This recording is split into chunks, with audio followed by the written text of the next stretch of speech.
Welcome back, everyone.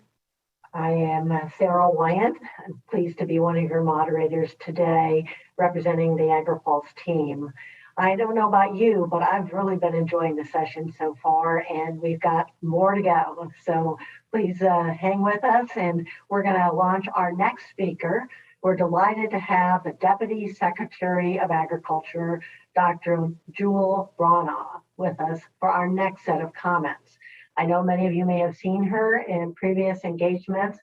Prior to being named as deputy, she was very active as the dean of the College of Agriculture at Virginia State University.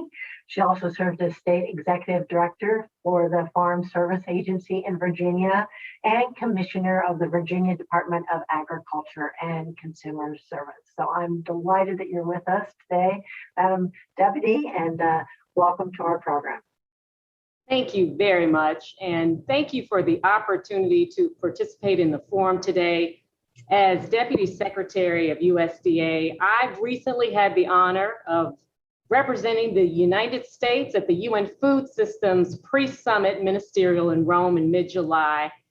I could not pass up the opportunity to lead the delegation. It has been a year plus of a global pandemic that has devastated health, food security, and economic prosperity.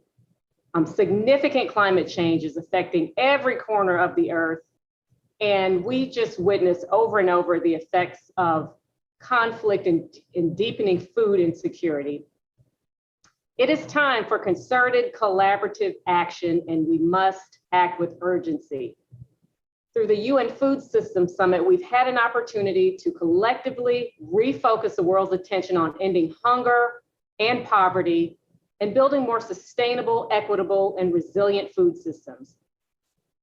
You know, the road to recovery from COVID-19 offers us an opportunity to build forward better and make real progress towards achieving the 2030 Agenda for Sustainable Development by deepening resilience to future shocks and promoting sustainable livelihoods that conserve nature and leave no one behind. The United States is committed to a summit that leverages this moment and lives up to the potential.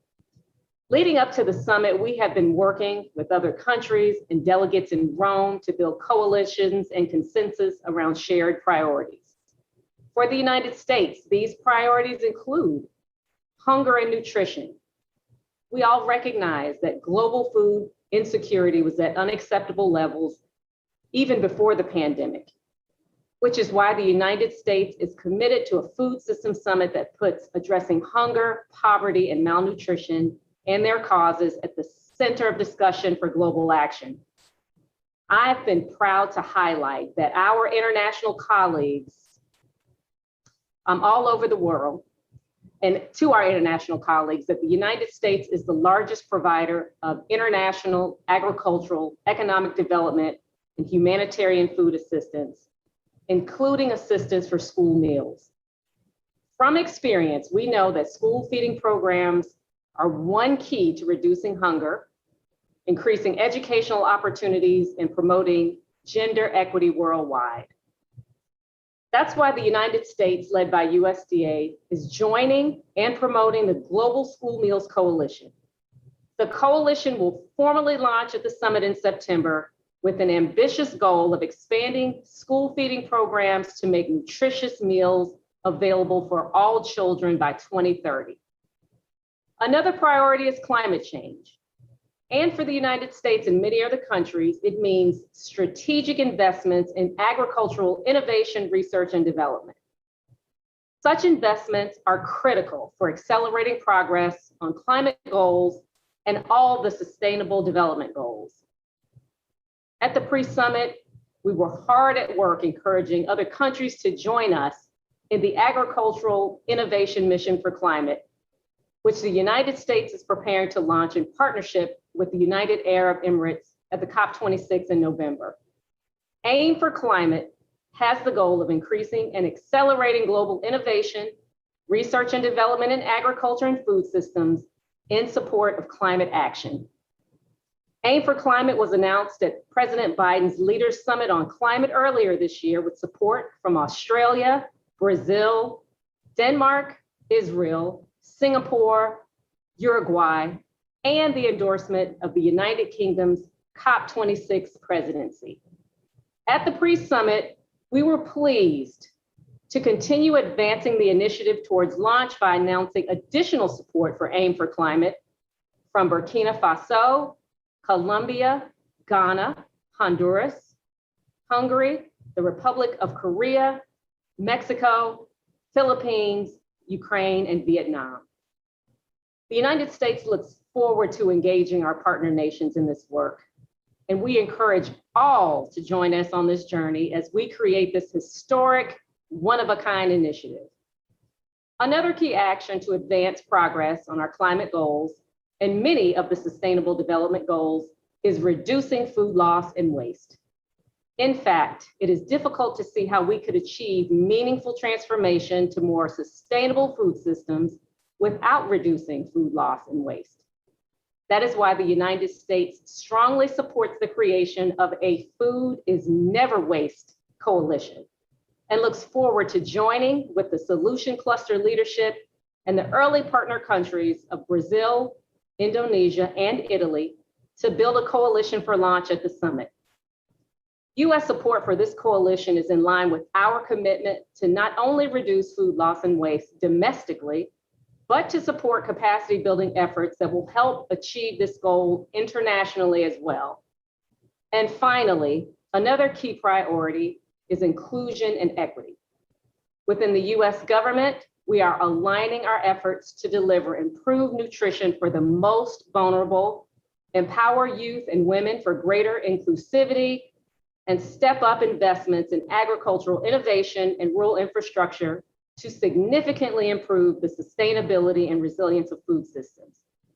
Simply put, realizing the goals of the Food Systems Summit will require strengthening capacity of all participants in food and agriculture systems, particularly those in marginalized communities, women, youth, and indigenous people. In preparing for the summit, the United States hosted 3 national food systems dialogues, allowing diverse stakeholders to discuss challenges, opportunities, and pathways forward.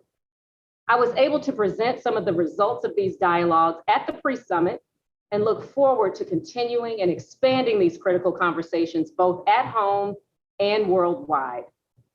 In addition, we remain focused on some fundamental principles that underpin these priorities, including leading with science and innovation, enabling trade, and rural infrastructure and investment. Following the pre-summit, we found we needed to further elevate sustainable productivity growth as a strategic action priority at the summit and coalesce action for productivity growth that advances social, economic, and environmental objectives. Given tightening natural resource constraints, raising the productivity of existing natural resources is a viable option to meet food security needs of current and future generations. Only through productivity growth can we meet the world's growing nutrition needs without bankrupting farmers, consumers, and nature. The United States is initiating formation of a coalition of action on sustainable productivity growth for food security and resource conservation. The objective of this coalition is to accelerate the transition to more sustainable food systems through agricultural productivity growth that optimizes agricultural sustainability across social, economic, and environmental dimensions. This coalition will advance a holistic approach to productivity growth that considers impacts and trade-offs among multiple objectives. So the UN Food Systems Summit is quickly approaching on September 23rd. I look forward to the US's engagement in the summit to bring the world's attention to shared goals and to act with urgency for the health of the planet and well-being of current and future generations. The Food Systems Summit provides a valuable opportunity to bring diverse stakeholders together and catalyze action to end global hunger and ensure inclusive and equitable access to safe, nutritious, and affordable food.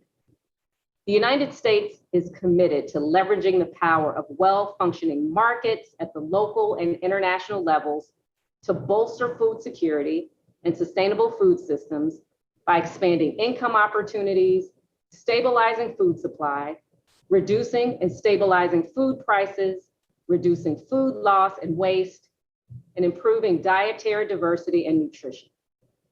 Most importantly, the Food Systems Summit gives us the opportunity to face our shared challenges together and to move forward together. None of us alone can address the enormity of these global challenges. We are stronger together, and together we can shape the future of food systems for the better of everyone. Thank you all for your support and your commitment as we continue to work together to address these challenges. And I look forward to working with everyone. Thank you so much for the opportunity to speak today, Sarah. Well, thank you, Deputy Braun. It's a pleasure to have you with us, and we really appreciate your excellent comments. So thanks so much.